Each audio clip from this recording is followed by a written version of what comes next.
Same And keys. we are Oh live. shit, we live. Yeah. Hey, so you're gonna are you gonna take pics of your kid when you drop them off at school? Do you purposely Dude, try to make them look bad for like later references when they're like older and you're like, yeah, this is my boy. This is what he looked like nah, bro, dorky and shit. we do the whole like you wanted to be an actor. That shit didn't work out. You know what I mean? This is what he looked like. This is why this boy can't act. Yeah, exactly, bro. But it's like you could show it to like their later girlfriends or whatever. My mom always did that shit. They always had like that weird like kid in the tub picture or whatever, the fucking super embarrassing naked one and shit. Picture. Yeah, dude, those pictures always fuck me up, man. Thank God people don't really do those on social media because you got some real creepy fucking people out there, real Yeah, Biden and shit. So fucking real creepy and shit. That's nuts.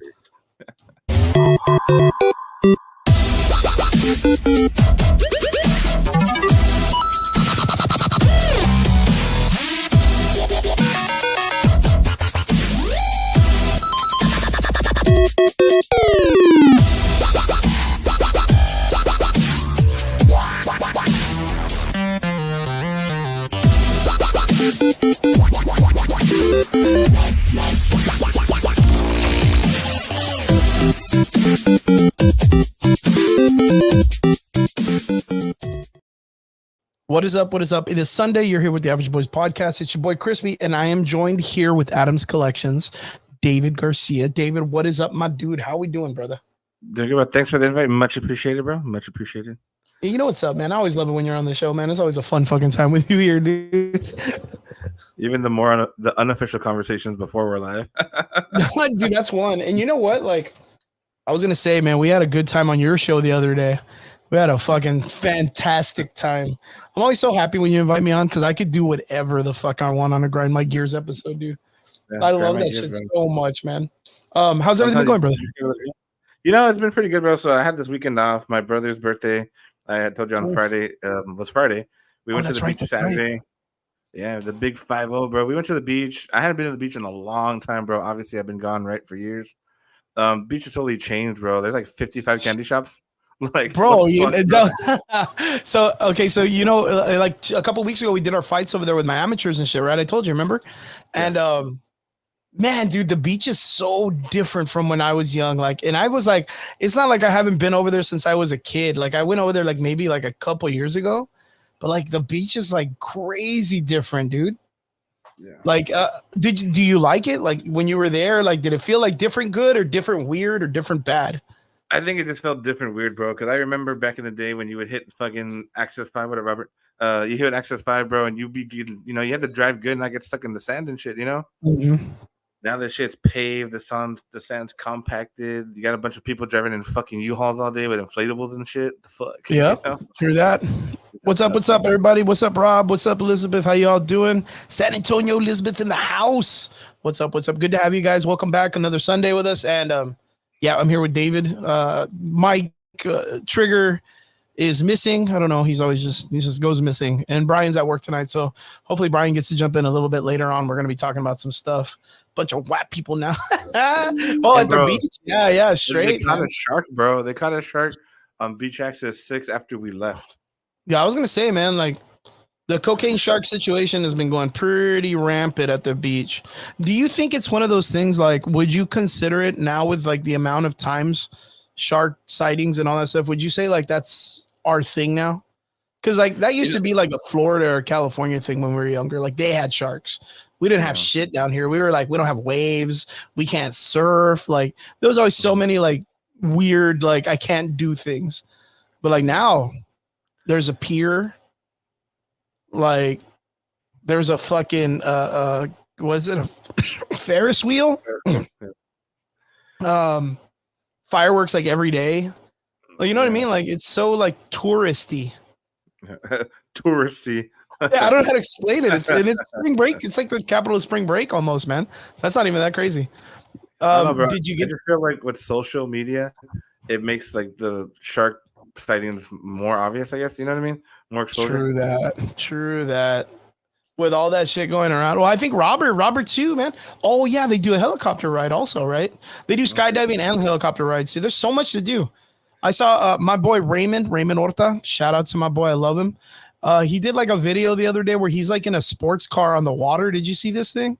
This is like a couple of weeks ago, maybe like a month ago. They have like these boats that look like race cars, like fucking Corvettes or something that you ride out there. I was like, what the fuck is this? What's going on? It's so crazy. Yeah, I want to do a helicopter ride. That would be dope. That'd be scary. Would you do a helicopter ride? Fuck no, bro. Kobe, bro. Fuck that. What the My fuck? fat ass will be Super on the reference. ground. Oh no, that's crazy, dude. I can't believe that shit. My fucking feet will be on the ground. My fat ass is staying there, bro. So you've never done like the parasailing or like do you do jet skis and shit too, or no? Bro, Or you're like, fuck no, dude, I'm not getting in that water. People die in that shit, dude. On the ground, dog. The fuck you mean? I used to have this thing, dude, and it sounds real weird.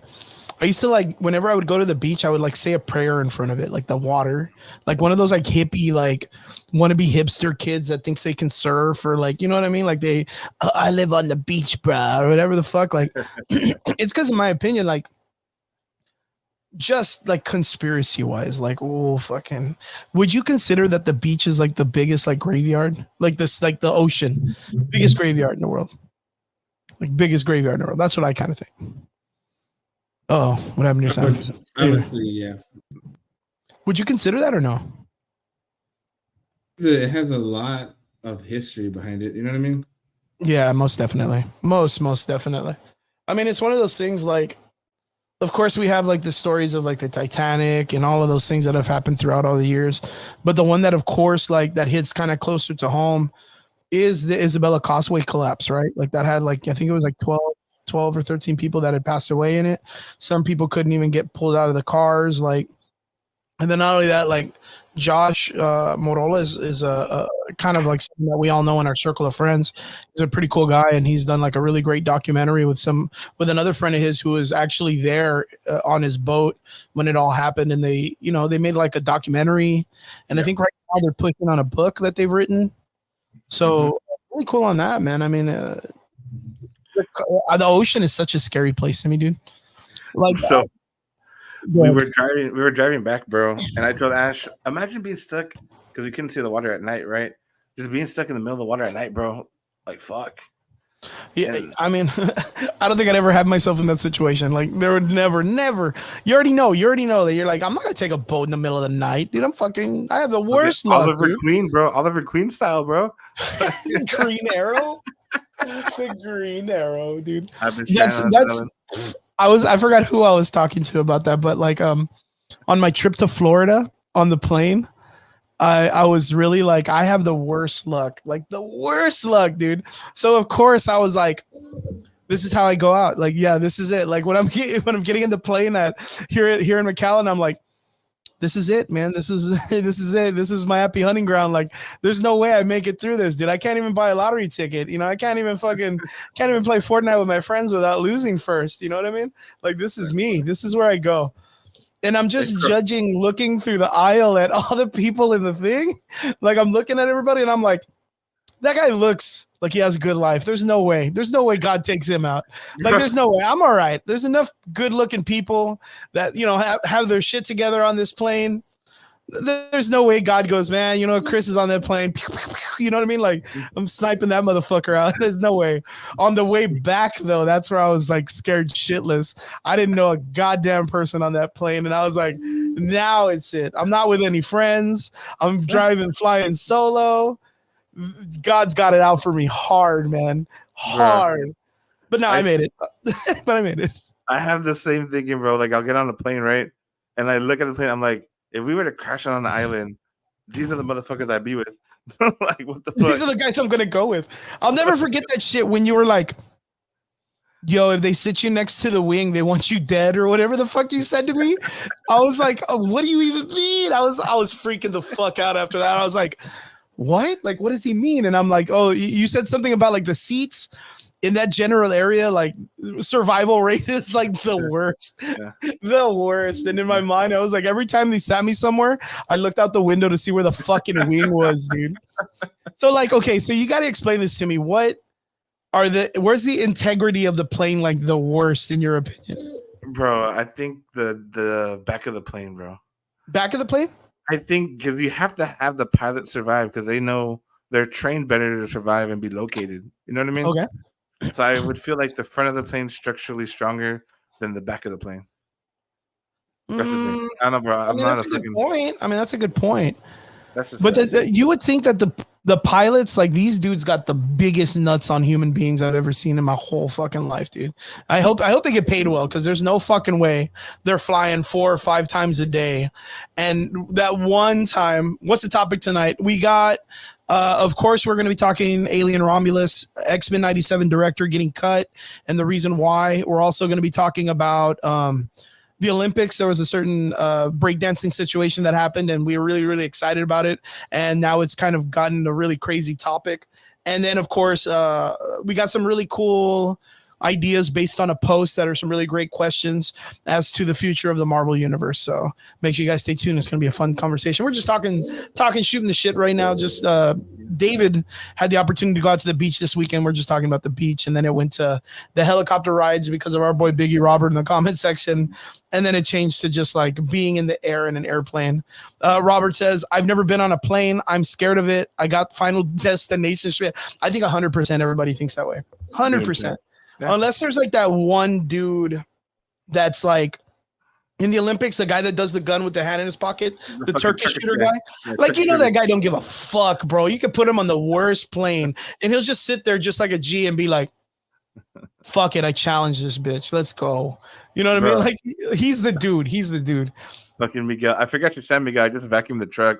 All the sand's gone, bro. It's at fucking the Doug fucking place. Oh, you mentioned earlier candy shops. Yes. Now, if there's one problem that I have is I am a glutton for candies, dude. What did you get going in there, and where did you stop? Or you didn't stop? I just saw the 7 of them, and I'm like, dude, which one was Chris talking about, bro? Dude, the one with the big shark, the one right next to the big shark. Okay. That fucking place. I spent like, how much did I tell you? I spent like 27. A lot of money. Like 27 to $25 on gummies. And of course, like, I'm not buying gummies that you can buy at the Stripes or the Circle K or whatever. I'm buying gummies that you cannot find. But yeah, dude, that was I love the candy shops. But I think there's one here in McAllen actually that's right next to what is it? What did I see it at? I know you're talking about one because Ashley brought it up when we had to finish that podcast last time. Mm-hmm. And she was saying there's a candy shop in McAllen. I'm like, what? What's that goth shop that used to be there on Nolana or on 10th Street? The goth shop. Why are you looking at me used to be like the goth, bro? Which one? Why are you looking at me like I'm the one that does goth? Yeah, dude, I don't know. I mean, I would assume that you would know that place. Fuck, I can't think of that dude's name. It's like a fucking gothic store. Let me see. Gothic store McAllen. The Gallery. There you go. You know where the Gallery is, right? The Gallery. Robert knows. He's been there. He buys a bunch of S&M shit. I haven't been to the Gallery. I don't think I have. Did you ever go there when you were younger? I remember going to that place when I was like high school, college. Was that the one by the mall or no? No. The Gallery's it's over there next to kind of a little bit past the Green Beret. Okay. They have like the Shogun restaurant. There's like over there going like in that direction, going towards the mall. Yeah. There's like these placitas where the plasma center is. There's like a plasma center next to like a church. Right there, the Lotus Inn. There's another restaurant that's around there also in that general area. There's like a little placita right there where the plasma center is, and in that little gap you'll see that there's a sign called the Gallery, and it's a bunch of places where they sell like black leather, fucking samurai swords, like fucking candles, witch stuff for like, you know, Agatha all along, hookahs. They sell stuff for Robert. They sell I don't know, dildos or something. Yeah, no, I know what you're talking. I remember the plasma center, obviously, because, you know, Mexican. Yeah, baby. Sometimes you got to do it. Yeah, I've never been to it, bro. I just stuck to like the Hot Topic Spencer of the mall. It's kind of where it's okay. If you're scared, you're scared. I get it. Hey, bro, I hate scary things, bro. Yeah, I'm not gonna lie. You know this, bro.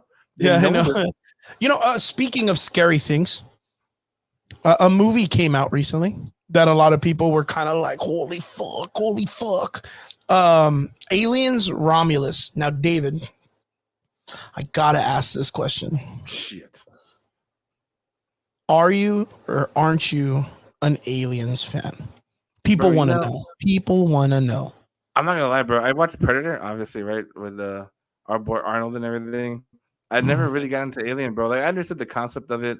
I got like the cultural, you know how they would do like those little knockoff comedies off it. You know what I mean? I Mm-hmm. understood the basics of it. I never like fully paid attention to it. I mean, I heard mixed reviews of it. You know, some said it was good, some said it was bad, some said it's just going nowhere. You know what I mean? True. But I haven't followed it. I mean, I'm thinking about it because you know with technology now, people are putting like the watch order, like how to actually watch it. So I was like, shit, if I'm gonna watch it, I might as well watch it the right way. You know? True that. 100%. 100%. Now,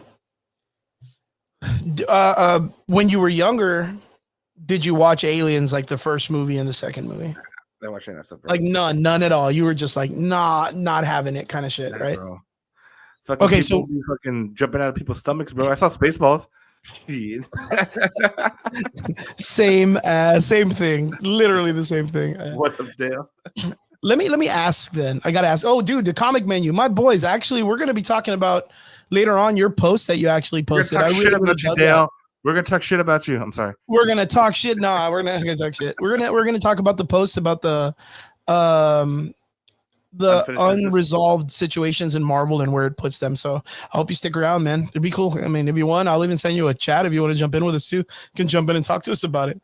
Oh yeah. Well, what I was saying was Aliens, right? Like, so you didn't watch it as a kid or anything like that. Did you ever, as an adult with like, you know, grown man parts and a gun and all this other stuff, did you watch it when you grew up? No, bro. I'm telling you, bro. Fuck no. Not even about that life. No, dude. Bro, I was scared. It's a hard question. Okay, so like in my opinion, I've always felt like Predator was very much like a Jason Voorhees or like a Saturday Night Scooby-Doo villain. Okay. Like I've always thought of it that way, right? Like it gives you a format to where something's chasing you, unbelievable power. The human resolve has to kill it or whatever, has to beat it. I always had a hard time comparing Aliens to Predators in the sense of a story. But there was always this really great question that I've always asked people, which is, what do you consider Aliens? A sci-fi or a horror movie? Where would you put it? I mean, just from what I've seen down there, bro, I would consider it more as a sci-fi movie. Just because, you know, Doom, I would consider a sci-fi movie, right, with The Rock. You don't think so? Did you like that movie? I didn't like it, but I would compare it to a sci-fi. I would classify it sci-fi. I would call it sci-fi more than like horror thriller. You get what I'm saying? Mm-hmm. Because I mean, you're dealing with the sci-fi shit. I think anything dealing with like some type of monster, like Starship Troopers, right? That's your favorite movie. I love that movie so much. I would consider it more sci-fi than comedy, just honestly. You know what I mean? Yeah, I 100% agree. I've always considered it a sci-fi in genre. I've never considered it a horror because I don't know. There's just something about it that I don't. But it does have a lot of horror tropes in it. An egregious amount of horror tropes. You remember the first movie was super, super scary. Where's Chris Hansen? You felt like a predator? No, I didn't. I don't feel like a predator. Never been a predator. I might know a couple of people by name that I could probably say. We gotta sidetrack that shit, bro. I'm sorry. But have you seen that shit on TikTok, bro, where they smack the fuck out of those predators now, bro? Yeah. It's in my nature to be like, good, fuck them. They need to get caught. People need to get caught like that. Bro. But like, okay, so how does it work legally though? Like, I don't know. Like, I mean, you know what I'm talking about. Thank you, brother. Thank you, Jason. I'm a huge Akira fan, man, dude. Like, so you know what's up. You know what's up. Good to see you. Thank you for jumping in. Yeah. How did they get away with that though? Like, I'm excited. Like, sign me up, dude. Like, I'll go and do that same shit all day. You don't even have to pay me for it. I'll just do it for free. I just think they think assault's easier than fucking sexual power. I don't know, bro. But what the fucking line that fucking Dale dropped, bro. I love seeing those things, bro. Fucking love Which one? The where's fucking Chris Hansen? Yeah, it just reminded you of it, right? So if you're not familiar with what David's talking about, there's a couple of YouTubers. They're pretty way up there on the totem pole when it comes to the popularity of YouTube. They're going around and they're like setting up people for like predator stuff, right? Which is like talking to minors and all this stuff. And then they meet up with them. They kind of talk to them. There's one guy that kind of just chills out with them and talks to them till the cops get there, trying to like, I guess like psychologically and like get this person to kind of like hold themselves accountable. That shit don't work. Those guys are just fucking weird. But there's another couple of dudes that'll actually go up to guys. The guys will try to like walk off or try to get away, and they'll just get jumped, man. They'll just catch hands. It's funny as fuck. And in my opinion, I think it's great.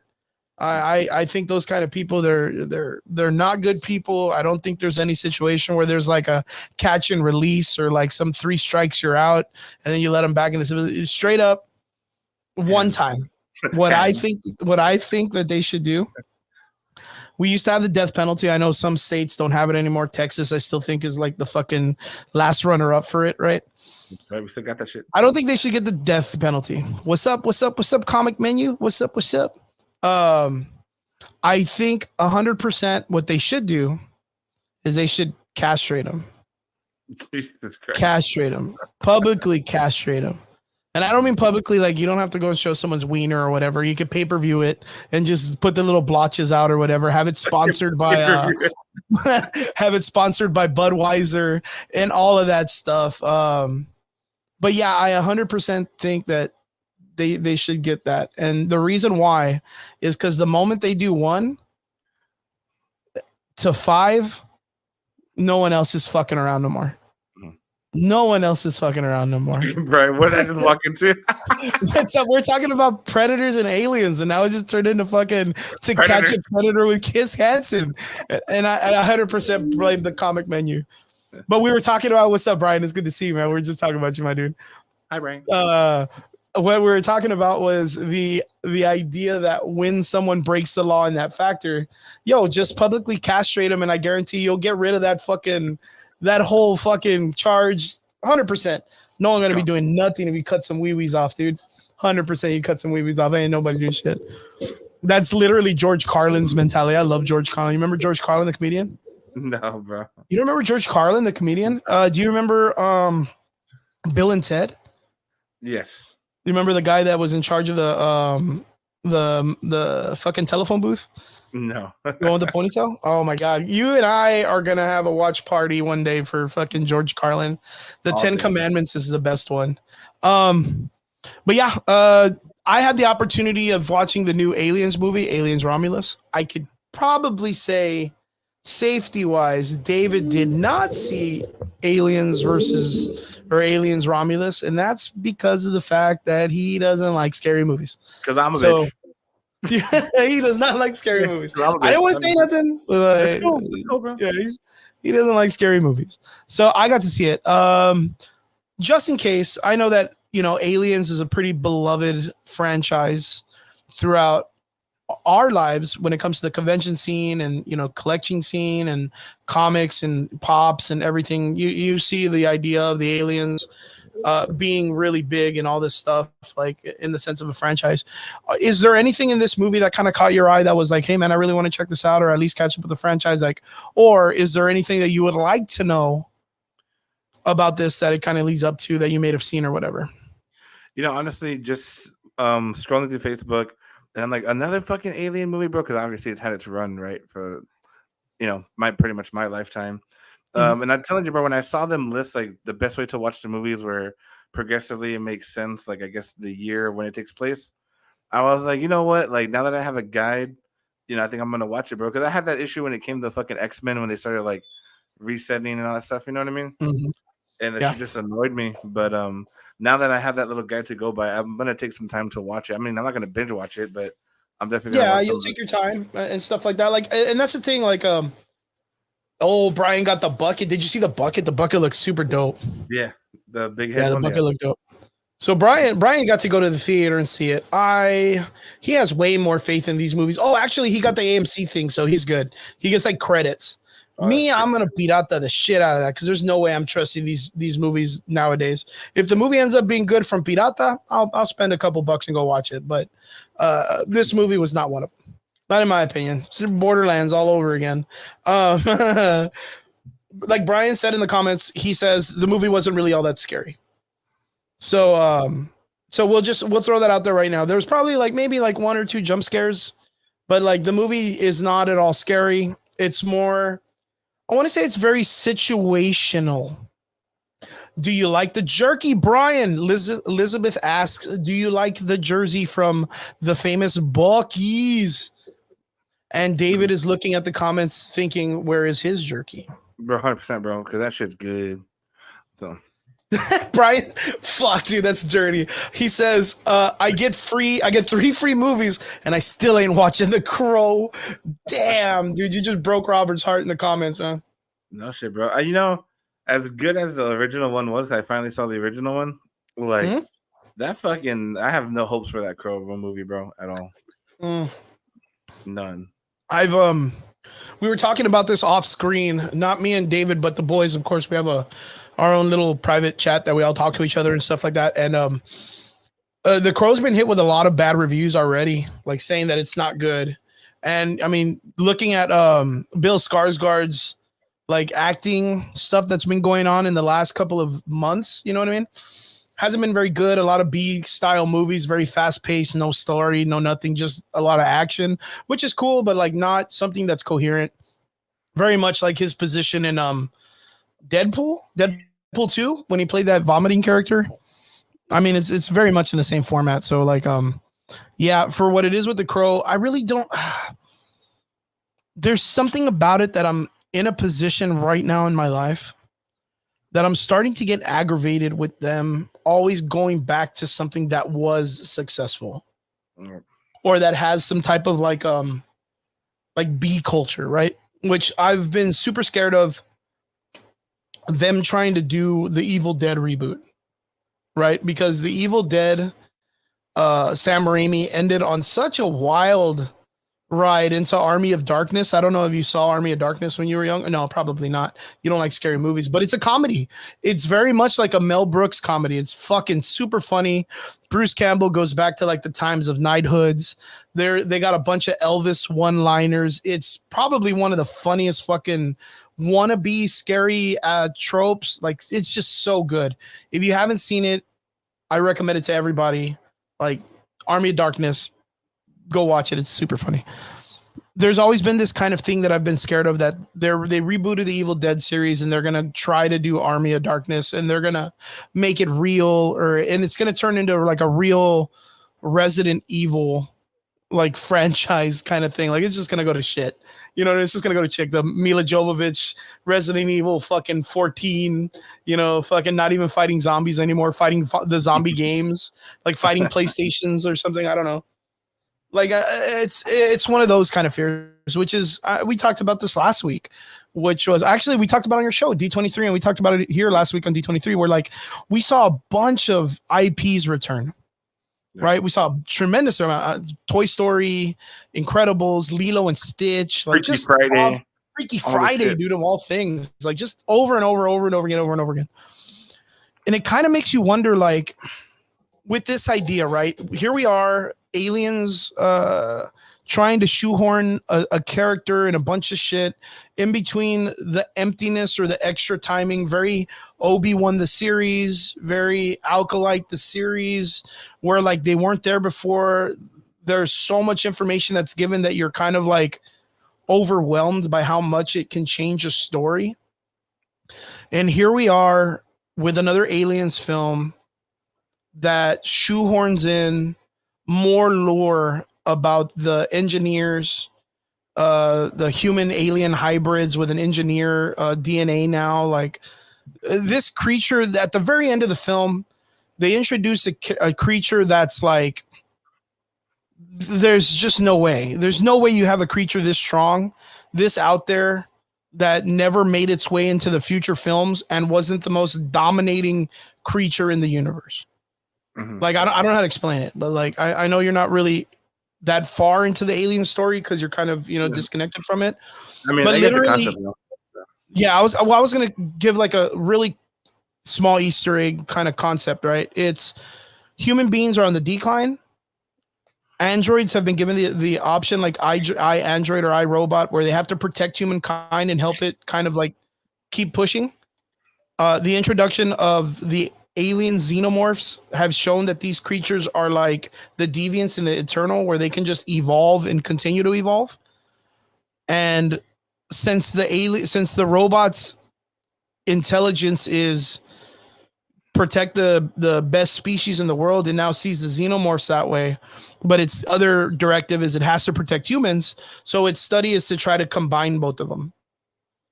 And that's kind of where you get the engineer guy, the one that was Magneto. I don't know if you remember that character, the robot. Well, his AI is like corrupted, and it just keeps going through all the other robots, where they all kind of like do these weird things. They just do like weird things where they're like, oh shit, like there's a predalien down the hallway and there's a very athletic human being. I'd like to see where this goes. Like let's get them boxing gloves and let's see. So so yeah, it ends up being where like the story is kind of like it's just over and over again. Yeah. But like with this movie, it had the same structure as all the other ones. But at the very end, like I said, it introduces this whole new alien hybrid that, in my opinion, and anyone out there that understands the Alien series, maybe you can leave me a comment to kind of help me understand this. Isn't that creature like the strongest creature now in the whole universe? So yeah, I don't know. Like, is there anything about this story that you've heard that you're kind of like, oh yeah, dude, that like, I know you talked about like the ending and how they turn off the gravity and shit. I mean, I saw the concept of it, and I mean, I had to rush me to go see it. Will I see it? I will, but I'm gonna probably see it in the chronological order, then come back and rip it apart. You know, just like we would anything else. Mm-hmm. So. Okay. What about the Alien versus Predator movies? Did you ever see those? I mean, of course not, bro. Come on now. Come on. Those aren't that scary, dude. Shit. Oh, well, let me ask you, did you ever watch the Predator? Well, you said you watched the original Predator movie on Schwarzenegger, right? Yeah. Did you ever see the other one that had came out, which was just called like, what was it? Well, let me see. I know that they made the one with the Indian chick. Oh, the right? Prey. The Hulu one. Yeah. Predator. Yeah. Yeah, they had the Predator Prey movie. There was the other one, and I actually liked that one really much, which was the one that they just, with Brody. Jason Brody. Mm-hmm. You remember that one? I haven't seen that one yet, bro. That's the one where they just leave him, Jason. I forgot. Brody. Let me see. Maybe I spelled his name wrong, or maybe I'm thinking of the wrong guy. Yeah, that's from another thing. The guy Brody, I forgot. Adrian Brody. Thank you, Elizabeth. Adrian Brody. Yeah, Predators. Yeah, so in 2010, they did Predators, which was this movie, right? Let me go ahead and share my screen real quick so you guys can see it. I don't want to share my bad screen, and I'm just kidding. It was this one, right? Okay. This was supposed to be, I think David said it in the comment section, this was supposed to be a reboot of the Arnold Schwarzenegger style series. But the way that they did this movie was so good. I don't know if anybody remembers it. The aliens actually kidnap like a bunch of human beings or like humanoid people from different colonies. And then they go and they bring them onto an island and they just put them out there and they're like, all right, we're gonna fight it out. You got to survive. This movie was very good. They even have like a whole like that whole samurai situation. I don't know if you've seen where they're like, there's a lot of people after Prey came out. There was a lot of people that were asking for like a Predator in feudal Japan fighting Japanese people or whatever. Like, I don't know. Did you ever hear about that? Because the Prey movie did pretty cool. I thought it was pretty fun. But yeah, they had like a whole like samurai situation here, which is pretty dope. The guy's like a Yakuza member. And him and the Predator have a whole blade fight in the middle of a giant field. I thought it was so like cinematically cool, but of course, like it was kind of underwhelming, that fight scene. But yeah, This one, did you ever get? You never got to see this one. No, and looking at the comments, like this thing, that's the best one to the original. I might have to take a look at it, bro. This one is really good. No way, Elizabeth, is that real? It was filmed in Texas, South Texas. I'm just Shit. Never, sir. yep. That's a reboot. Yep, Predators. Yep. Very underrated. Yep, that's probably my favorite one next to the original Predator. Yeah, this one 100% I thought was a great film. Even what's his name? The Matrix guy, I forgot his fucking name, comes out in it. Morpheus. Morpheus comes out in it. But yeah, if you haven't seen this film, highly, I tell people about it all the time. I think it's a great movie. I always thought this one should have been the movie that they kind of brought into the Predator series, like into the Aliens kind of like mixture. I thought this was a really great cast. Adrian Brody did a really great job. Yeah, but they really haven't. To me, that was the best Alien or Predator movie that they had in recent times. Alien versus Predator and AVE. AVE was really bad. If I'm not mistaken, AVE was like really corny. Like it was very like Underworld, very like I don't know if you remember like these movies back in the day, like the Underworld fucking the werewolf movies and shit. It was very much like that, very actiony, very more action wire foo, to where I think Alien versus Predator was a little bit more serious, because those in the comments and those people that are watching, they introduced a character called the Predalien, which a lot of people knew was eventually going to come out, and how it would look out on film, because it had been in the comics, it had been in video games, it had been all over the place, which was the mixture of an alien and a human being. Right? I don't know if you remember all this stuff. Or an alien and a predator. I'm sorry, it's an alien and a predator. So let me look up that really quick. Alien. Yeah, baby.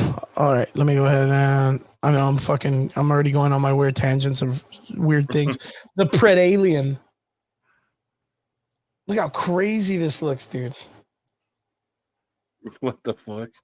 Yeah, so that's what happens in this story, right? AVE, they mix the alien. Well, the alien gets like a face hugger on it, right? Or the predator. I keep getting them all mixed up. It's like fucking All Might and One for All and All for One all over again. The predator ends up getting a face hugger on it, and it gets its whole shit impregnated the way that the movie does, and then later on it has the whole thing come out of its chest. It kills it, which I mean the Predator's still super strong, but yeah, what a cool idea!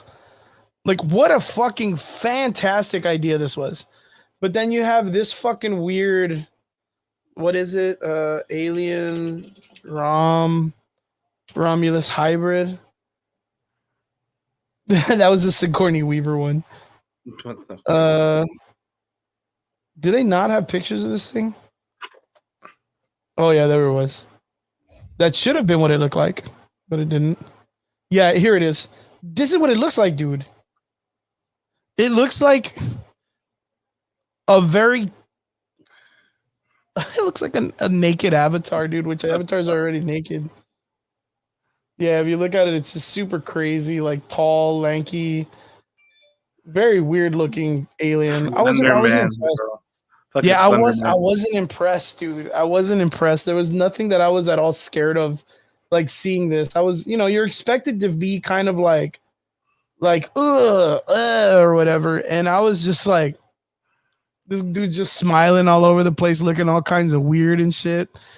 He looked like he needed to be on the Predator Chris Hansen show. That's what he looked like. He's just smiling all weird and shit. But yeah, I wasn't very impressed by this movie, and I think that goes to show. Brian and I talked about it too. There was just like situation after situation after situation after situation after situation. There was never like a time that these people like had a room to breathe and be like, okay, we got our crap together.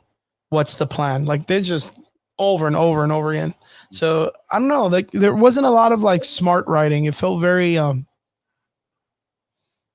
if I'm not gonna lie about this, and I want to be completely honest, this looks like you put all of the assets into like Chat GPT and you say, what would be a fun story? Make Like, them what would have be a good story with an arc yeah, of love and comedy. yeah, pretty much. That's what it felt like. It just felt like there was like very cheap shoehorn writing. Like they were just like, hey, we got the opportunity to throw an Aliens movie down in between 1 and 2. What do you guys think? They're like, yo, it'd be really cool if we made like a super unbeatable alien that never shows up in any of the series ever again. And it's like, what the fuck? Like, why would you do that? Like, why would you do that? So really, really cool thing is I got to go to an Asian market and buy my favorite drink, Pocari Sweat. Pocari Sweat. Yep, they just take a bunch of Asian people and they just like wipe their brow and they catch it and put it in there. It's just Pocari Sweat, baby. Don't buy it. It's my drink. Ben Court's in the comments, bro. What up, Ben? Yo, what's up, Ben Court? What's up, Mike? Mike, he says, people tend to be dumb, but a person is smart. The more minds involved become problematic. You know what? Yeah, that's an interesting concept. And I kind of feel like that's like the whole like too many chiefs, not enough Indians. That's right? I guess that's a simplistic way of saying it, right? The whole world, bro. This whole world. But like, Mike, did you get to see Aliens, Romulus? If you did, let me know your point of view on this, because you know you understand your stories. You have your degree in like the folkloric and in the folk telling and the stories of like, you have a really good. I mean, that's the whole thing. Mike has like this badass like degree of storytelling. Like it's so cool. Like you went to college for like understanding storytelling. You know what I mean? So that's really, really good. But Brian says, I don't mind a whack story because I'm there to see some scary shit, and I just wasn't scared, so I was bored. You see, and that's the thing is, it only had like 1 or 2 jump scares in it, and the only thing it had left was this very weird, like character build between 2 characters, which was the android and the girl, and then everyone else has kind of like their time to shine, but they don't really matter too much. So, you know what else I noticed too is I feel like there was a lot of gotcha moments in this, which was like, they were like, oh, do you remember this from when Sigourney Weaver was up against the wall and the alien was in her face? We got that. Do you remember the video game Aliens Isolation? We got that too. Do you remember the white guns from Prometheus movies? We got that also. You remember the android from Aliens 3? We got him too. Like, you know what I mean? Like it kept building off of these things that it just had and had and had and had. But the story itself did not have a substantial enough grip to keep me going. And there was a lot of like these moments that were like, oh, well, thank God they're lucky. Like, thank God they're lucky, because like just luck saves them. Luck saves them so many times. But yeah, in my opinion, if I was going to rate this film, and I'm going to say 1 to 10, 1 to 5, I feel is very harsh. Like it's either going to be like, if you say 3, it's already a 75. You know what I mean? If you say fucking 3, it's a 50. I would put this kind of like in the 60, like in the 6, right? Like 6 out of 10. Like if you go over there and you're just mindless and you want to just see like someone in an alien outfit and people randomly sometimes shoot guns in some space, like, okay. But I think if you have the extra cash, like just go see Deadpool and Wolverine again. You're going to at least have fun. You're going to get to see, again, nonsense. And you don't have to sit through this movie for 3 hours and be confused at the end. Michael Betancourt says, horror is subjective. What scares Brian won't scare others. The movie is more a critique of hopelessness, being forever in debt, and being enslaved. Never being able to get out of where the xenomorphs take you. Yeah. But you can only tell that story so many times. You know what I mean? Like you can only tell that story so many times. Different or same story, different timeline, right? Because it takes place in different years. Yeah, this takes place between Aliens 1, Alien 2.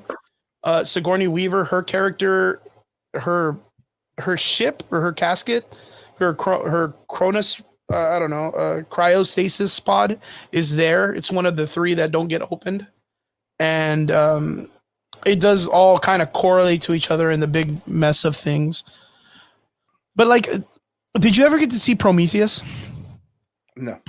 No, Prometheus to me was interesting because it kind of like took itself away from the regular concept of storytelling, where it's like colonial people are put on a ship. There is a mysterious figure that is killing people. They have to survive and get off the ship. Um, Prometheus kind of gives us this idea of like an origin of the universe. It introduces the engineers, which are these humanoid creatures that are the Celestials, I guess, in like the Marvel's universe, the Celestials of that universe, and then how they create the xenomorphs, but the xenomorphs, they come awry and they start to. It's just a very intriguing and interesting spiderweb story, and I think that was really good about the storytelling of Prometheus. And I was kind of hoping it would continue to go in that format to expand the universe a little bit more. The overarching story of the xenomorphs is there. They're a giant cancer. They're going super crazy and deep into the world, and you can only go so much more with it, right? So yeah, but like I said, I think I give it like a 6 out of 5. 6 out of 10, bro. Huh? 10 out of 10? You No, said no, 6 out of 5, homie. Oh, 6 out of 10. 6 out of 10. I can't give 6 out of 5. Damn, 6 out of 5? That thing is a great movie. Jesus I'll Christ. have to be 6 out like, of we 10. just sit on the thing for 20 minutes, and you're like 6 out of 5. Yeah, Michael Betancourt says that the story itself, Aliens, the slogan is itself, in space, no one can hear you scream. It's a tale of being without hope. No way out, no one is coming. And then Brian says, I'm not easily scared, but that wasn't scary at all, LOL. And then Elizabeth says, but Aliens is usually a sci-fi horror depending. It shouldn't be a dystopian movie. Like, it's either way back in the past or what is it? It's either way back in the past or extra in the future, where modern dystopia tropes it shouldn't sit. The dystopia tropes shouldn't hit. Yeah, but that's like, okay, so like most of the characters in the background of the Aliens, there's only 2 types of people, or 3. You're a scientist, you're a colonial marine, or you're a miner, which is looking for minerals to kind of like help humankind keep going. It's always been there. Yeah, I agree. Wayland Utani, yeah, the company, the Wayland company, yeah, they've always been pieces of shit. But like, but that's the thing. Like, you did have. I do agree. Elizabeth is correct. This goes on the line what we were talking about, right, David? Where it's either a sci-fi or a horror, but you can kind of bring both genres together. And Aliens 2 do very well at giving us a consolidated horror story of these creatures with a small group of people trying to survive. Very intricate on sound, very intricate on the jumps, very intricate on the sliminess and the H.R. Geiger imagery of spines and sexual imagery of the aliens and nudity and bombs and explosions and all that shit. It's more horror to action, right? And you already get that in 2 great films. And then, like I said, the engineer story came and it expanded that universe. Now it's telling you, like, dude, these xenomorphs, they're a fucking they're bastards, man. Like, we got to get rid of them because they are not supposed to be here. Like, they are not something we need to fuck with. And that was in the past. So my opinion would be, if we're having like future stories of the aliens, wouldn't it be kind of interesting if you made it to where like they're like a cancer, they're like a plague, a rush of water, and they've already like they've landed on a colonial base, they've expanded and got inside people's stomachs with their face huggers, they've multiplied, they've taken over. Now it's humanity, not only that it was dying because space causes cancer, or there's not enough food and materials to keep people alive. But now there's this overarching story of these fucking animals that are coming out of the woodworks, and they're like running rampant, literally running rampant in the entire universe. If I'm not mistaken, comic book fans could see that as, of course, the Annihilus wave, right? If you are familiar with Annihilus and the Annihilus wave and the Guardians of the Galaxy story, I really think that would be a great, great story. Michael Bencourt says, I'm going to head out. Recovering from COVID meds, and meds are knocking me out. Dang, bro. Like, you got COVID. God dang, man. Well, best of luck. Kick that shit. Beat its ass. Fluids, bro. Fluids. What's that dude's name? What would that? Is that from the Green Lantern? Yeah, Parallax, right? Yeah, Parallax. Yeah, but Brian says the movie wasn't for me. They didn't even expand the universe, of course, and this was a DLC for the Alien universe. Good point. This was a DLC for Alien Isolation or the Colonial Marine video game. But yeah, I would consider that a great story for this would be the Annihilus wave. Like it's already like humanity's last brink effort. We've already seen people try to survive in small situations. Now it's like big situations. Maybe the predators come together with human beings to try to stop these things or whatever, since they're already like in the mix, right? In the mix of the universe. Elizabeth said, having Marines in almost any movie just gives a military presence for an action movie, of course.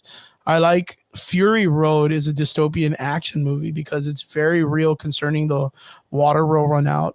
Having random alien hybrids to fight, sci-fi and horror, IMO or LMO, in my opinion. That's dope. That's a good idea. I want some Starship Troopers to fight against aliens, though. Yes, 100%, 100%. Terminates. I've been on Helldivers 2 for like every day, man. Every day. It's been wild for me. Do you want to learn more? Do you want to know? Do you want to know more? Spread democracy. Yeah, I wouldn't. I actually would like to see a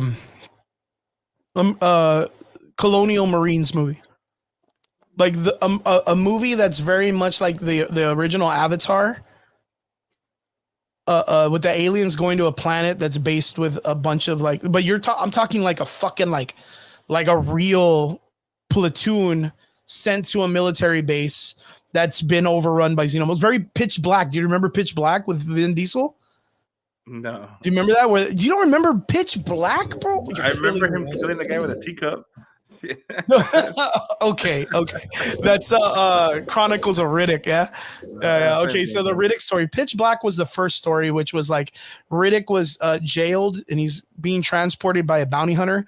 They land on a planet that has an Alaskan style nighttime where like night is like 24 days long or whatever, or 6 weeks, or I forgot what it was. But the problem with it is when everything goes black, these xenomorph creatures literally like come into the darkness and they fucking kill everything. They ransack the whole planet. That's something the alien movies needs. If you ever have an opportunity and you haven't seen it, go back and watch Pitch Black, and that would be a great fucking aliens movie. And that's literally Riddick is Sigourney Weaver. Like it's literally the same thing, man. So most def, something that I think everybody should watch once in their life. Elizabeth says, your watch parties need to be on Discord so we can all recommend movies. Yes, very much, dude. 2 on Food, thanks for everything. We just saw that movie the other day. Do you remember that movie? Nah, bro. No, that was the one where Wesley Snipes, Patrick Swayze, and John Leguizamo are all drag queens. And they go to like, yeah, dude. I don't even know why we saw it. It was really funny. I know what you're talking about. I just saw the freaking Dennis Rodman Simon Says, bro, the other day. It's a funny movie, man. If you go back and watch it, it's creative the way you watch that you read it or you watch it. That it makes you care at the end of the movie, like about these people. And nowadays people can't even get it right. Like, and that's because we're trying to get it to where it's more comfortable to watch on TV with the LGBTQ community and all that stuff. And nowadays they just can't get it because the writing's just poor. But Alien versus Romulus, interesting movie. 6 out of 10. If you guys are into that stuff, I mean, go check it out. If you're a really, really big fan, it's going to fix to the lore or build to the lore. But if not, I don't know, man. I think you can kind of sit this one out if you're not really into it that much. But yeah, onwards to the next one. So into the next part of the conversation. Let me check the time real quick because I don't want to take you over. I still got 35 minutes, man. We're about to rock this shit, bro. Bro, I got 35 minutes, man. Goddamn. So we're trying to stick to an hour and a half today because David's got to send his kid to fucking school tomorrow, dude. He's gonna bright, shining early, man. Get that motherfucker on the bus. Get him. Super early. But yeah, he's got things to do in the morning, so I don't want to keep him too late. So onwards to the next part of conversation. David, how'd you like the Olympics this year? Yes, it is better. Yeah, it's better than Love and Thunder. It's a fucking crack shot, bro. I think a lot of A lot of healthy memes came out of the Olympics, bro. Yeah, the Olympics was a little crazy this year. A lot of things, a lot of situations, But one situation that wasn't as bad, kind of homely, kind of silly, a little bit wonky, but what a funny story was the breakdancing situation, right? Yeah. So we had the first ever time that we allowed breakdancing in the Olympics. They brought it out. It wasn't something that they were going to hold. There really is no talk about it coming back in 2028. Like it was like a first chance. They only had breakdancers judging breakdancers. So even in that concept is kind of weird because you have to be an Olympic official to be able to do it. So them finding out how to judge this and this and that, like there's a lot of things that need to be worked out. But we had a interesting character come out of the breakdancing sequence, and I'm gonna pull her up right now real quick. Reagan. Yeah, man, my baby. Baby. Rachel Gardner or Rachel whatever the fuck you're saying. Yeah. Reagan. So we have Reagan. Yeah, Let's baby. Your background, bro. Fuck the Supreme guy, bro. Put the fucking. Yeah, I should put her as. She is such an interesting character. This person came out in the Olympics. This is a great photo. She was in the Olympics. I'm gonna open this. Fucking Reagan, the zombie Reagan. Boom. Representing Australia, came out and did one of the most wildest fucking breakdancing sequences I've ever seen in my whole life. Being that it was all based on like old 1980s breakdancing moves. Like there was no like freezes, there was no gymnastics, there was no show of power, there was no handstand pressure hoses, there was a lot of up rock and a lot of like just little like electric boogaloo kind of style of breakdancing, I guess you could say. This person, Rachel Gardner, you said, right? I don't know. I just know it's Rachel for sure. Yeah. All I do is I know her as Reagan, and to me, she's a fucking G, dude. Beautiful lady. Beautiful. And what a fucking character, right? Confident as fuck. Recently came out in news that said that she was out there, had a great time at the Olympics, but was kind of devastated with the way the internet kind of attacked her and made fun of her and all this stuff, which I don't know if she's trolling, but there's no way that she did not know that wasn't going to happen. There's no way. There's no way you're fucking that confident that you think that shit was going to roll. She did her whole fucking performance, which it wasn't good. It wasn't good. And got zeros all the way for the judging. Like nobody, they all judged her at 0. But she still kept a smile. She still kept her composure. What's up, Mark? Good to see you, my man. And she went out there and she did she just had a lot of confidence and went home. Everybody with open arms. It was like a party that everybody grabbed her shit and let her break dance in the streets. Like she's just gonna be that person. Like every time she goes into Walmart, they're gonna be like Reagan, and they grab her shit. She just starts break dancing. That's just what she does. Like she's gonna be like the Hawk 2 girl with skills, dude. You know what I mean? Fucking yodeling kid, bro. yeah, pretty much for no reason. It's just like fucking yodeling, bro. Like that's dope. Let me put him in a fucking Deftones concert. Mark from Chew, what's up, my bro? Says she was dancing queen of the Olympics. I agree. I instantly became a fucking fan of hers. And I know in no way am I saying that she went out there and did some kind of like phenomenal breakdancing job, which I mean, we can agree that there was other competitors out there that did some really amazing stuff. But she went out there, had a good time, represented breakdancing in a different way, and kept her composure and did really well, and people loved her for it. My thing is, recently there's been a petition that has been, I don't know if it's still up or if they took it down, but that they want to hold her accountable for her actions in the Olympics. What I want to first ask is, David, from seeing her performance and then seeing the backlash and then seeing the acceptance to people in social media and people in Australia, just like showing her complete love and treating her like, yes, it was funny, but like they still treat her like she's like someone fun, like a character. I don't even know how to explain it, like a comedian, I guess, the way you would, you know, where you're just like, hey, like, you know, fuck it, like you're cool anyways. Because of her confidence and the way she carries herself and the way she smiles and doesn't really let it get to her. Do you think she needs to be held accountable for any of the situation? Like, what would you think hearing that even means to be held accountable for what? Bro, I mean, obviously we talked about it a little bit on Friday, and it's funny, bro, because this same topic came up with me and my brothers at my brother's birthday dinner.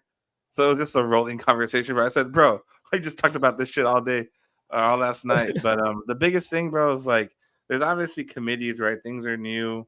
They ask stuff, they take stuff, and from the little research that we understand.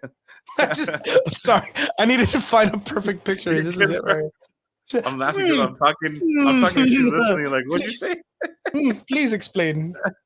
So, like the committee, bro, like that her husband ran the committee. It was a very controlled event for her to win. Basically like a free trip to Paris. So, yeah, she has a degree in cultural dancing. Apparently, maybe on paper she looked qualified, bro. But I mean, just because you're book smart, don't make you street smart, bro. Like that's kind of the fine line there. But I think there should be an accountability for the fact of how she got selected, because a lot of people were saying a lot of those underprivileged dancers didn't get the right exposure. So if you have a limited pool of only 10 people when you have 10,000 people that can dance, like you're not really representing your country to the full talent. This is how we recognize Australia now as a girl having a seizure while dancing. You know what I mean? Like, I mean, just plain and simple, bro. But you know what? Could you consider this to be this guy, South Texas downhill ice or snow Olympian?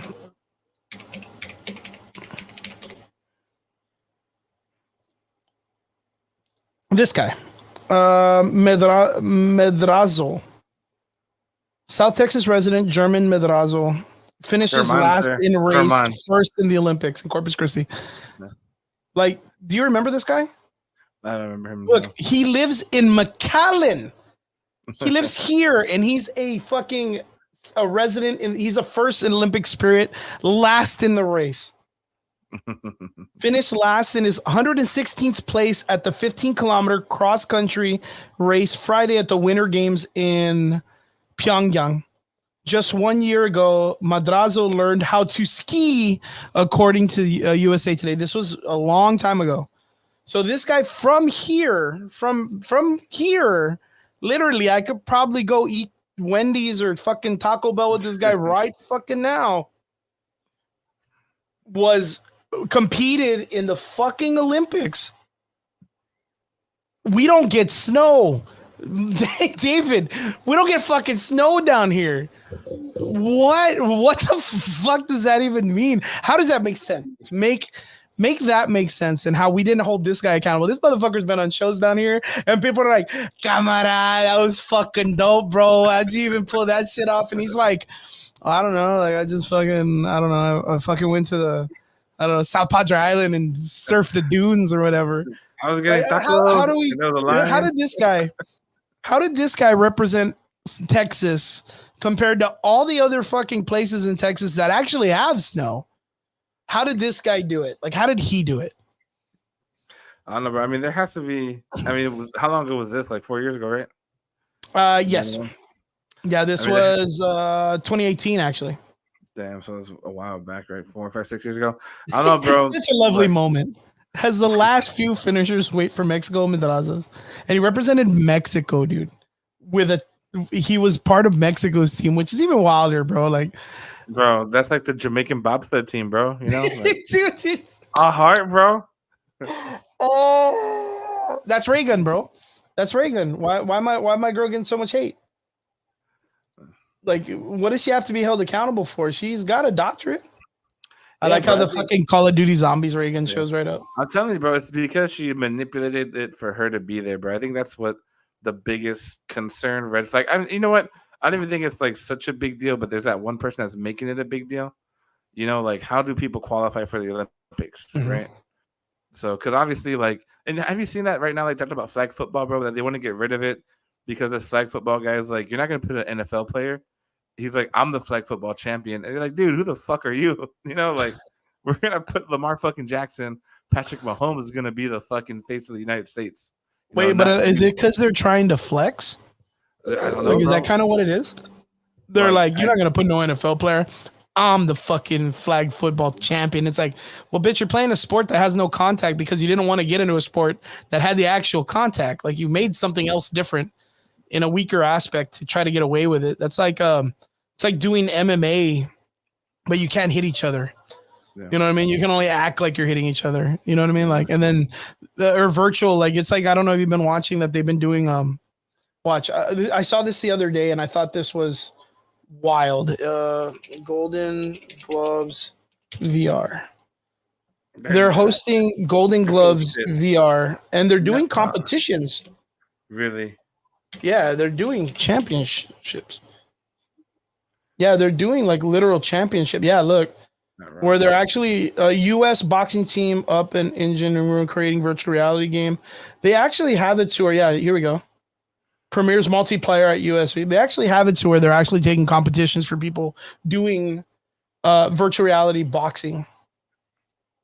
And this has been something that a lot of people don't know is that I believed, you know, this is like 8 or 9 years ago. I had the concept of like where the Olympics was going to eventually get rid of combative sports because the insurance is very high and you can get away with so much more stuff without it. Like it's like flag football. Like Elizabeth puts flag football is greater than concussions.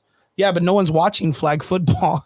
You know what I mean? You're not going to sell out fucking stadiums of flag football players. You can't tell me who the fucking like top flag football players, bro. I mean, no offense to them, right? I mean, if they do it longer, I get that. I respect that. But and the thing is, there's no money to be made, bro. I mean, I know you're not too familiar with the card world and sports, bro, but they released a triple auto, bro, a chase card signed with Kevin Durant, LeBron James, and fucking Steph Curry, bro. So one of one, bro. They sold 588,000 cards at $6 a card, bro. Over $2 million, bro. Like you think they're gonna have that same effect with a fucking flag football guy? You don't know. Yeah, I mean, like, wasn't that like okay? So it's even no disrespect to women's sports, but like that was the scrutiny that was like the WNBA and the women's soccer was dealing with, where like they wanted to be paid in equal quality to what the men were making, but there's no way that they're selling out that many tickets, nor are they selling out stadiums and that fashion to be able to be paid that much. You know, the idea is you build it, you create it, and then, you know, people will show. And the pizzazz or the wow of those women's sports in recent times hasn't really been up there. Does it need to be funded better? I 100% believe so, because it's hard to name other than the Olympics, other than the women's sports athletes that are surrounded by some type of political controversy, you cannot name a sports person in those degrees without those people.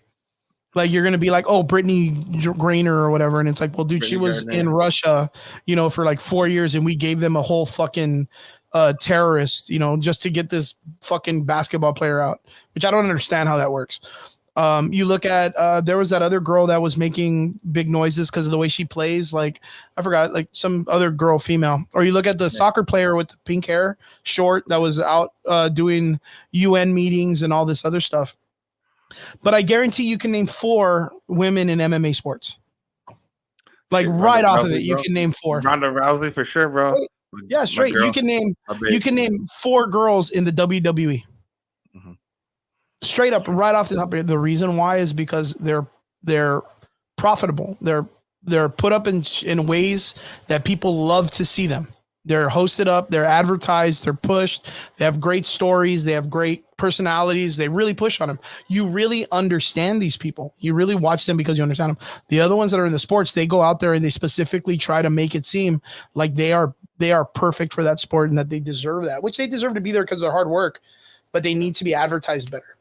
And like right now, name me 4 Olympic people that aren't females that aren't surrounded by controversy. You know what I mean? Name me 4. Just name me fucking 4 that aren't surrounded by controversy. You can't, but you can name me Ray Gun. You can name me Imanami Khalif or whatever. You can name me Sum Yum Ting, which was the other person. You can name the Hulk, that girl that, or the non-binary person that did shot put, that wore the mask and the glasses. Did you see that? Yeah. Yeah. So those people you can name right off because of the controversy and political exchange, but the regular athletes, you can't name off the top of your head. You know, I would say Kennedy Blake, which was the girl that did the beautiful fucking suplex. I think I told you about that this past week when we were on your show. But like Ray Gun, this person is being told that now she has to be held accountable. I'm not really all up on the extra drama or all the extra situation, which deals with like, I think you said like her husband, the committee, them being put on there. But the thing is if you watch the video of her like performing at the Olympics, it looks silly. But when you look at her performing the first time when she's back in Australia and people tell her to do something, she looks pretty damn sharp. I don't know if you saw this shit. I don't know if you were like... But you know that her competition were like her friends and shit. Oh, yeah, of course. Yeah, they manipulated the contestants for it, bro. That was the biggest thing, bro, is that the contestants weren't actual legitimate, like, real... competitors. Yeah, real competitive, real competition. So that was the reason being... Supposedly. I mean, this is all, based on... Fucking Ray Gun, dude. Fucking Ray Gun, bro. You know what's crazy is you can catch the fucking full video in any of the boxing matches you really want to see. You can't find. You can watch the whole ass video of Ray Gun dancing. Like no joke. It's literally up. Like you can find it right now. But what about like, okay. So this is the same person, right? I'm going to cut the audio so that way we don't see the audio. So they said that this is Ray Gun. And this was from, look, Ray Gun versus Dawn. And this was from 3 years ago.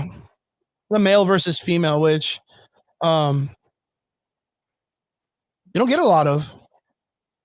You don't get a lot of it. Well, I mean, in breakdancing you do. You can have it where females versus male.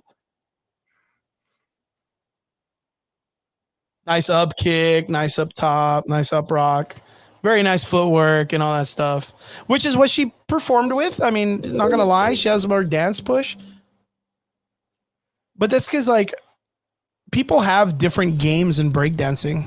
They have poppers, they have freezers, they have up rock people that are on the ground all the time just doing kicks and dance. It just goes right back. But she didn't have those. She wasn't really pushing on freezes or anything, or poses or anything like that, right? Mm-hmm. Just a lot of floor work and stuff like that. And of course, bro. Like, I mean, that looks a lot better than her performance, didn't it? I don't know, bro. But the thing is, too, okay, so like, it's a different, you could tell, like, this guy's really not doing what, look, destructive 12 steps, right? The 12 steps is the up rock. So it's just them doing footwork. Like, that's all it is. That's really what I think she excels at. I mean, she's not doing shit like this kind of dude, right? Where it's a lot of like the gymnastic stuff or like the flow of motion.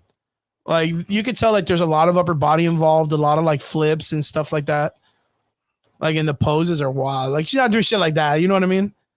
But there was another person that came up that said that she had her opportunity stolen from her by Ray Gun. Did you hear about that? No, I didn't hear that one. So there was another female, Ray Gun, steals. I'm gonna put chance, steals chance. I don't know what that means. There was another female that had come out. Yes, okay. I'm gonna share this video. Molly Chapin. This was one of the females that was given, I guess, like an opportunity to try out, and they chose Ray Gun over her. This is the person. No audio. I don't want to put any audio. Up rock is normal. But this is another one from the Australian area that competes. Apparently someone that competes against Ray Gun, but like flares, fucking, like, she's got moves, dude. You know what I mean? Yeah. Like, there's them doing them rolls on the ground. But she started off with a flare, which is a pretty heavy move. Wheel about. Damn, like, what do you think? Do you think just naturally that she's doing better, right? I mean, I don't know anything about breakdancing, but I just know enough to say that this looks like performs with confidence more than she did. Does that make sense? Well, that chick had confidence in the other video too, dude. Ray Gun's video had a lot of fucking confidence. She was so goddamn confident that illest moves, baby. She's fucking just pointing kangaroo. at her shirt. She's wearing her fucking golf shirt. The DJ Scratch. Taming the Training the Cobra. Watch Mojo got them. The yawn. Damn, helicopter arms, bro. Look at these dudes in the back are just like, what the fuck am I watching, dude? The kangaroo. There's people literally just laughing at her. You know what I mean? Like, how do you fucking what do you do, bro? What are we doing, man? Oh, bro. Okay, well, I mean, I'm not Australia. I don't know how to handle this. But what's your take on it, man? Do you think she needs to be held accountable? You think this is something that they need to bring up to like that they need to bring up? If her husband and her had influence on her being Decision. selected, yes. You know what I mean? Mm-hmm. But could they have opened the competition pool a little bit more? Probably, bro. I mean, I'm pretty sure they could have had like an A-B team. You know what I mean? But I mean, that's all I'm gonna leave it at. Shit, I didn't even think about that, David or Robert. Comment section. I'm 100% gonna dress as Ray Gun for Halloween. Shit, I have Fortnite, my hair long and everything. Yeah, the Halloween outfit. I'm gonna make my own cosplay of this bitch. Bro. She's in green. She was player 456. Yo, I'm 100% gonna cosplay as this chick, dude. No shit, some green I'm pants, gonna go green and shirt. I'm gonna break dance at all the conventions, dude. I'm gonna do all her moves. I'm about it, dude. You're done. I'm done, dude, with the kangaroo or the bunny hop, dude, when she's just hopping side to side. Done, Fucking hits the ground. You got my vote, bro. I'm like, Chris. Whoop, whoop. I'm gonna get on stage and literally do her whole performance, dude. Oh, bro. Tuck yourself in the dress, bro. Yeah, that would be really funny. Oh man, Rob, you just killed it, man. Rob says you guys Reagan and I are gonna go to AMC Nicole Kidman. That's funny. Some Squid Game judges to watch you break dance, though. Yeah, that'd be funny. Oh man. All right, on to the last part of the conversation. The Olympics was weird. This chick, I don't really care if they hold her accountable. The breakdancing was kind of like a chance. I think like this already proves that a lot of people can subjectively realize what is bad and what is good when it comes to the breakdancing. Because other than that, the breakdancing was fantastic. Like they did good all around. If you watch it, it was really sharp. There was some really crazy shit. But it's not like, I mean, you look at breakdancing on YouTube when it comes to like the big B-boy shows, it wasn't like that either. There wasn't a lot of dudes out there that were like, you didn't see like the actual like, you know, Taiwanese or Japanese B-boy crews coming through, like doing some crazy shit. You didn't see any of those people that we've seen on YouTube for 100 years that look like they could dominate that fucking breakdancing scene. So, you know, I think it has potential to grow, but I think they just need to treat it right. So holding her accountable, not really. I don't really care. But yeah, what is what it is. Let me check the time real quick. Oh, we got 12 minutes. All right. Onwards to the last part of the conversation. We can talk about two things. Which one would you like to talk about, David? We got the Xmen director, or where Marvel is right now with that post that Dell and the boys made. Oh, dude, we're going with the fucking with Mark's post what Dell's Dell and the boys. Because I think that's fucking a great conversation right there, bro. I really do 100%. Shout out, of course, to our boys at the comic menu. They made a really, really cool post earlier about this, and I wanted to bring this up in conversation. Fuck, let me like this real quick. I'm gonna like that right now. I'm gonna love that right now. But they put up a thing that says Marvel has a lot of loose ends to resolve before the multiversal saga ends into Secret Wars, right? Now, if we're not mistaken, Marvel and all that stuff has, what do we got? Do we got like let me make this a full screen. I just want to get this one screen. So that way we can just look at that screen and window. There we go. Bang. So if I'm not mistaken, we have 2 years till we get our first movie. That's the new Infinity War and Endgame. The first one's going to be the Doom Saga, and then the second one's going to be the Secret Wars movie, right? And then that should be the following year. They're going to come 1 year right after the other. And after going through this list, I was like, there's a lot of loose ends that Marvel has that they created for no apparent reason. What's up? What's up, King Yeti? Good to see you in the comment section, my man. Good to see you, brother.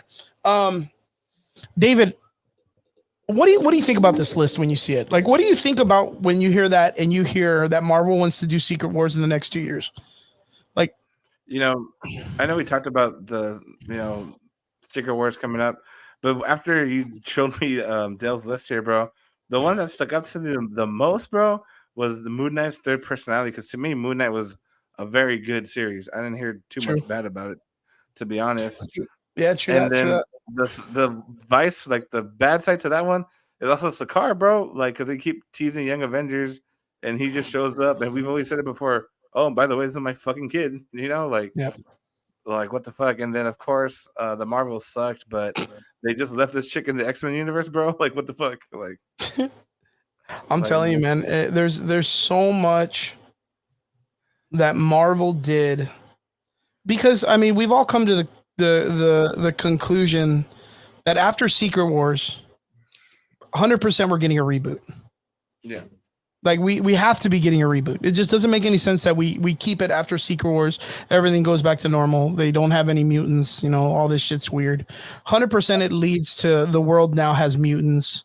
Everybody's consolidated into one world. The all new, all different comic book line has reached the live action. But there's a lot of stuff that's in this list that really caught me in a situation that I was like, damn, bro, they really fucked this up. Kang, the Kang Council, I mean, it's there, but we don't have to touch it. I mean, there's no reason to touch it in the first place. I tell people all the time, like, when you're introducing the Fantastic Four, you can have it to where Reed Richards finds the Council of Dooms and just like blows them up or whatever, or traps them in a pocket universe, and you never got to hear from them again. Then the Kangs are all done. You don't have to worry about Jonathan Majors. You don't got to worry about bringing him back or whatever if you don't want to. The other one was, what was it? Euros at the end of the Eternals, which Euros is Thanos' brother. And you have the trial of Erishim, right? Which is them and the Eternals at the very end when they're judging all the Eternals for what they've done. In recent terms, we heard that the Eternals got fucking cut. Like, they ain't doing shit with the Eternals. So thank God they fucking wash their hands of that bullshit. Kind of sad because I did like the main character guy, but you can put him in any situation as like a Superman character and you're good to go.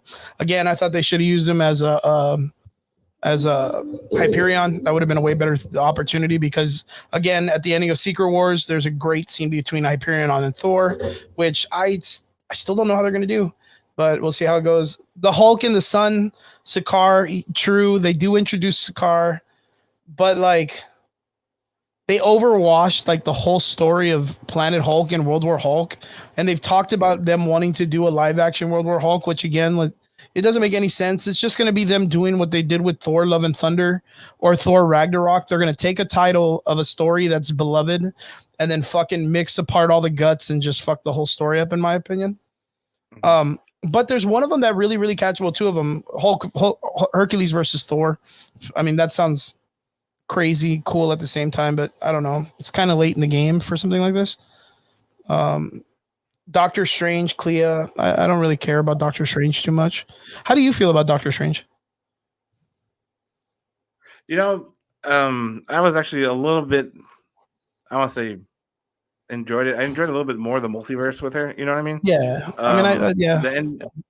The ending and stuff was, you know, I'm like, well, where are they gonna go? You know, like, because Doctor Strange is a crucial part of it, bro. You know what I mean? Yep. He's got a fucking time stone, so you have to bring him back. You have to reintroduce him. Are they gonna just fucking Miss Marvel it? Well, you think you're the only Avengers here? Like, what the fuck? You know what I mean? Like, yeah, that'd be funny. Because that was like the shittiest thing in the whole Endgame saga, bro, and all that stuff was Miss Marvel's like, you know, there's like, there's not Avengers everywhere, right? Like, you know that, right? You know, like, and you're just supposed to be like, bitch, what the fuck you mean? Like, yeah, it's kind of weird, man, the way that they have that all set up, man. Doctor Strange with Clea at the end. Clea ends up being like the doctor, the everyone else becomes the Sorcerer Supreme, and it's so stupid. But I guess it's however they want to write it. It's not my opinion. But yeah, he ends up getting that third eye bullshit on his head. You know, he ends up going into an incursion, which, you know, they already did incursions in the other films that it wasn't like the way that they're doing it in this one, where they're like cutting through the fucking dimension with like a knife or whatever, like Clea's doing. She's just that goddamn strong, I guess. Apparently. But like the only way that I could see, because again, if they introduce like the the Alley of Darkness or whatever, where he can like kind of sell his soul to be like the strongest creation or character. He eventually Doctor Doom, Doctor Strange, and the Molecule Man all team up to go into the multiverses and create Battle World. And when it's all coming to fruition and they're using the Molecule Man, Owen Reese, who's a Fantastic Four villain most of the time, Doctor Doom is using him to fight the Beyonder, which is like literally a writer in the Marvel universe. This guy can do anything he wants, right? And he's destroying the entire universes, and they're going around with the incursions. They kill them off using Owen Reese, who's another Beyonder style character who's made from the Cosmic Cube, and a Beyonder. So he's just as strong. They go to multiverse and they collect a bunch of him, and they use him as a giant bomb to kill the Beyonders. And in that time, one of the Reeses ends up consolidating the power of the Beyonders and looking at Doom and Doctor Strange, and they're like, I need to put this power somewhere. Which one of you thinks you have the power to be God? And of course, Doctor Strange is going to be like, oh, I can't do that. I'm a surgeon. My hands are off. I don't know what the fuck he says. He says some stupid shit. And of course, you're going to have Doctor Doom, the man, the myth, the legend himself. If he's not God in some way, he's not Doctor Doom. He's like, fuck yeah, baby. Give it to me. I got this shit. I'll make my own world in my own image, which that's where we get Secret Wars, which is a crazy story. But those are those three main characters, right? So like, I don't see how Doctor Strange gets with Doctor Doom if he goes off planet with Clea somewhere, right? Maybe he sees the Ivory Kings or the Black Knights or the Black Swans or whoever he ends up running into in those stories. But to me, Doctor Doom, which I like, he's coming back. I don't like it's Robert Downey Jr. He's a good villain. He's a good villain because you can do so much with him. He's in everybody's fucking business all the time. And you know who he hates. Like, you know exactly who the fuck he's against at all times. If I was to ask you what, and this goes out even with Dell and the guys, if you're out there in the comments, even King Yeti and Vince and Rob and everybody, who is it that you think Doctor Strange is going to go fight with Clea? Clea is the daughter of Dormammu, so she's going to be working with Dormammu now in the dark reality or whatever. But like, who does this guy have that you want to see him fight against?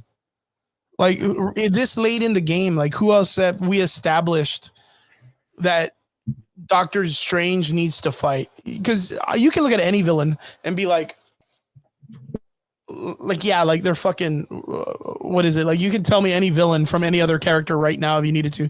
Like, you can be like, oh yeah, dude, like Black Moon Knight, yeah, he's got some dudes he can fight. Or, you know, the Deadpool, Wolverine, they got some dudes they could fight. Doctor Doom, he's got dudes he can fight. But like, who does Doctor Strange have? Yeah. Like, why did I need such a huge like fucking plot to be left behind with the incursions with Doctor Strange and Leah if they're just gonna go around and do normal shit? That one to me is like a weird one. The Monica Rambeau in the Xmen universe, I think that correlates pretty well to Wolverine and Deadpool, don't you think? I haven't seen it. Like, now that that's been established? I haven't seen it. You just haven't seen Dark? What the hell? Nah, bro, I haven't seen it yet. God damn, David, I need to get you something so you can watch it. But it's kind of like that, where you kind of know that those universes are based more on the comics, right? Like, you know, like where you see the Avengers and the X-Men, they all live on the same planet. Like, they all correlate with each other, Fox universe or whatever. So you can think that part, Monica Rambeau in the X-Men universe, like, that's going to be where Ryan Reynolds' Deadpool lives. And that's where that Hugh Jackman is right now. Like, they're in that same universe. And then those will eventually be like combined in an incursion into Secret Wars, into the battle world that we're going to get. The Sharon Carter's plan is something that always caught my eye. That was, do you remember that shit? That was at the end of fucking, what's it called? Oh, dude, Captain America and Winter Soldier. Yeah. The series, Winter the Soldier? Disney Plus series. No, the Falcon and Winter Soldier. Falcon and Winter Soldier. Yeah. Yes. Where they find out that she's like a fucking traitor. Yeah. Dude, that was huge, dude. And that what was really. What did we get in Secret Invasion? Yeah, we got Secret Invasion. Did we get any resolve in that in Secret Invasion? Was that a scroll of her? I don't remember, but I know Rhodey was. I don't specifically remember her, to be honest. Damn, dude. I wonder if there was like some type of beat to that, because I remember that being like huge to me. huge, bro. Because you have the Thunderbolts. Maybe we get some type of like thing for the Thunderbolts for it. You think? I mean, maybe. I mean, what did they just write it off? Like they were all scrolls and they all went back home. Oh my god! Don't even tell me that. That's horrible. And you have Dan Whitman, the Black Knight, meets Blade. What do you think about that one? I don't know, bro. After the TikToks and fucking this guy saying there's only one Blade, maybe they're gonna be smart and just keep Wesley Snipes, bro. How do you feel about that? I mean, it's Blade was always pushed back, bro, and that was kind of one movie I was more excited to see. Right? They were like, "We're gonna write it. Oh, we got the writer strike. We're gonna write it. We're gonna post it a little bit more. We're gonna shove it a little bit longer." I think it's just gotten shelved too much, bro. Like you just canceled it. You've done it to yourself. You just pause it too much where the interest dies.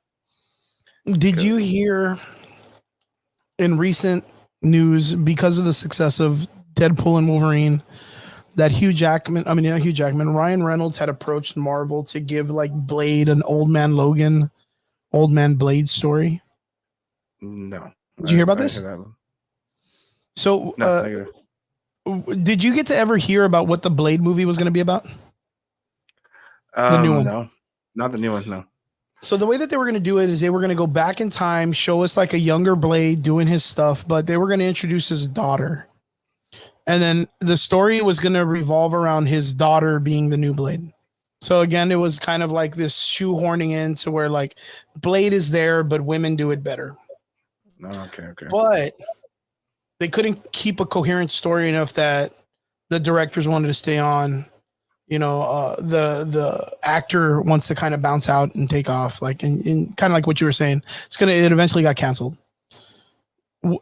If that's the format and they want to go with that, wouldn't you want to see like an older Blade?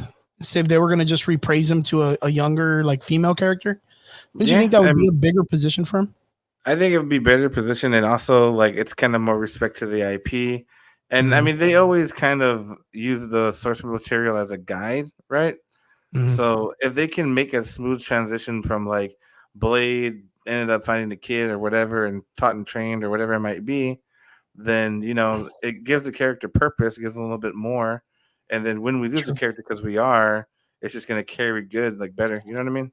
True. So because I mean I'm pretty sure, universally, like we would prefer Wesley Snipes over this other guy. I mean, 100%. I think it's kind of acknowledged now, especially with Deadpool. You know what I mean? Oh, dude, it was so cool. It was so cool. I know you haven't seen it, but like, I'm gonna do my best to at least get you a link or something, so that way you can at least watch it, like pirata, like me or whatever. Yeah, no shit. But you're like, bet, bro. Fucking say less, say less. If you could pick 3 of these off of this list, what 3 would you like to see before Secret Wars happens, or before the Doom story to Secret Wars? Well, I'm biased, bro, so I'm gonna go Moonlight because I fucking love the Moon Knight. I don't care what anybody says. I thought it was a really good show. Thought Moon Knight was good. I would love to just see the Hercules versus Thor. There's something about it, right? Yeah, bro. Like not only the story itself, but we know that fucking Hercules is a god. We know Thor is a god. Up here somewhere. You know what I mean?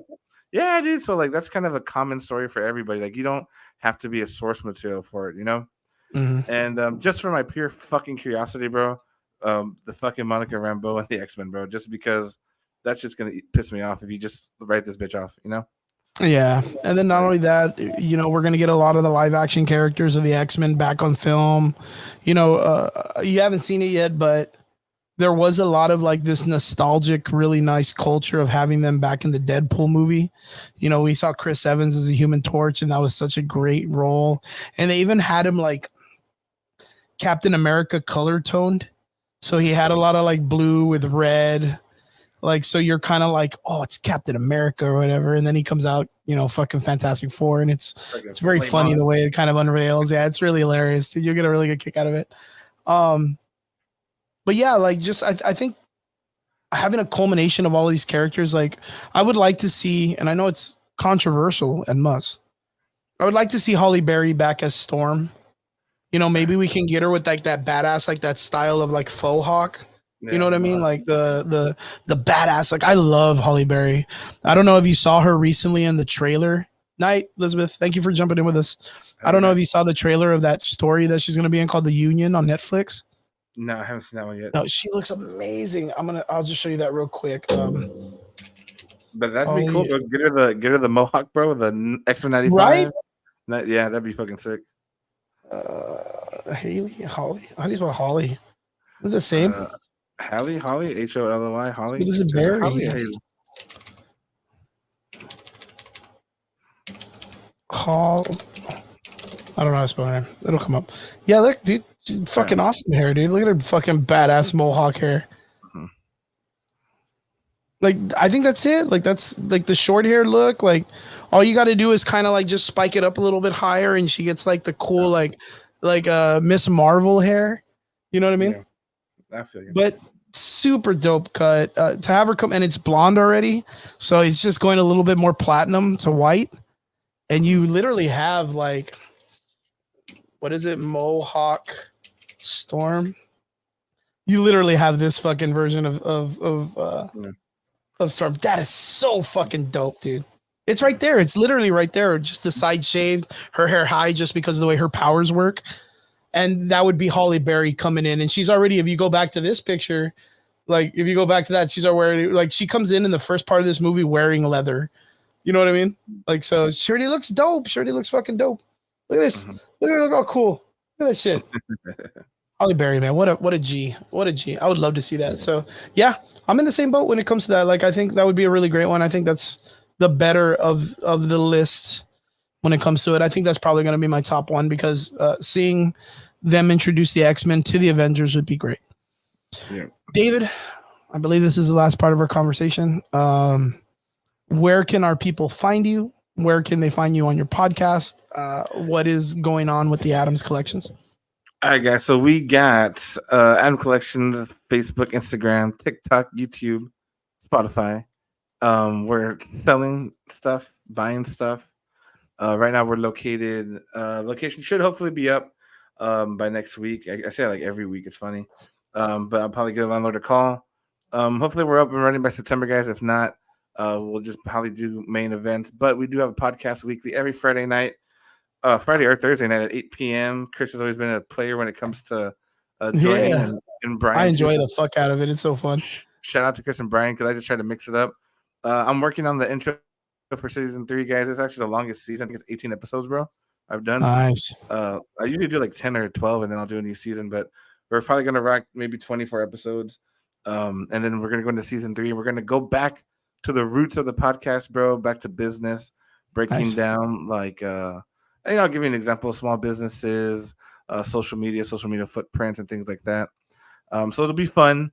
We're going to start a Patreon. We're going to start paying for episodes. So if you want the exclusive uncut videos, they'll be like $5 a month or something. Oh, nice. And then I'll throw in kind of thing. I don't know. I'm still working on the kinks on that, but give it a follow, guys. We do like to talk a lot of shit and grind my gears episodes, talk about movies, pretty much the same thing. I mean, on my shows are going to be all Patreon, baby, no free. You're going to get a great show. Facts, bro, because you're paying for this, so you're going to get the good shit. You're going to get the good shit on the Patreon. $5, dude. You get to hear all the juicy shit. Uncut, bro. Uncut. But yeah, David, I want to say thanks, man. Yeah, thank you, Chris. I appreciate you bringing me on, and it's always fun, bro. I mean, I hate when Brian and Trigger's not on, but I also kind of like it. You know, it's like 50. You get to come on and get to shoot the shit with me for a whole fucking hour and a half, 2 hours and shit. Yeah. Yo, but like I said, I want to say thank you, guys. Don't forget Adams Collections. Don't forget to follow. Don't forget to follow his podcast Friday nights at 8 p.m. And don't forget to jump on David's Facebook and follow because he always goes to conventions. And you ever see him, go up to him and fucking give him a hug and fucking buy a pop or do something with him and hang out with him. Fucking buy him some gummies from the next store and bring it to him because he's hungry or whatever. So facts. But yeah, David, I want to say thank you. Always a pleasure having you on. To all our listeners, to all our extraordinary listeners, we appreciate every one of you. We thank you guys for jumping in again with us here Sunday night. Brian and David, or Brian and Triggs, hope you guys are doing good. Hope to catch you guys hopefully next week.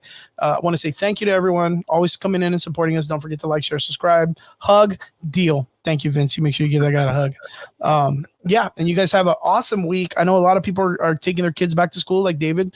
A lot of people are going out there. Make sure your kids are good. We hope that you guys have all your equipment and all your stuff ready. Guys, don't forget, kids are germ magnets. So make sure you guys are taking care of yourself. Make sure you're staying hygiene up and wash your hands, cake holes, and all that good stuff. And yeah, have a good first week. And we'll see you guys here on the podcast every Sunday night, 8 p.m. Average Boys Podcast. Laters. See you guys.